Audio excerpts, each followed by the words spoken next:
দেখো পিহু এখন পড়াশোনা করছে, ঠিক আছে? পিহু প্রত্যেক দিন পড়তে বসে, আর পিহুর বইগুলো তো পিহু দেখাইনি, তো আমি তোমাদের দেখিয়ে দিই।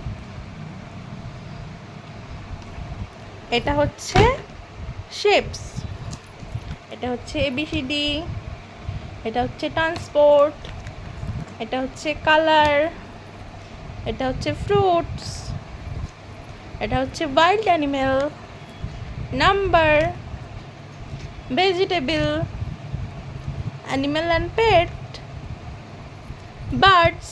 এর মধ্যে বিভিন্ন রকমের ছবি দেওয়া আছে এবং ওদের নাম লেখা আছে। আর ছোট বাচ্চাদের এগুলো ব্রেনের বিকাশ করতে সাহায্য করে, যেই কারণে আমি এগুলো ওকে কিনে দিয়েছি।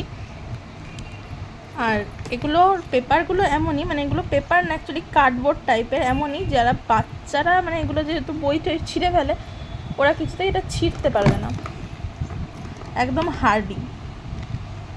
তো পিহু এখন পড়াশোনা করতে করতে হাঁপিয়ে গেছে, একটু স্ন্যাক্স খাচ্ছে, মানে দুধ খেতে বসে পড়েছে।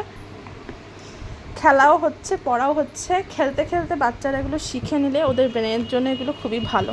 সেই জন্য এই বয়সেই আমি ওকে পড়াশোনার জন্য বই কিনে দিয়েছি, একটা অভ্যাসও তৈরি হয় আর শিখেও যায় খেলতে খেলতে।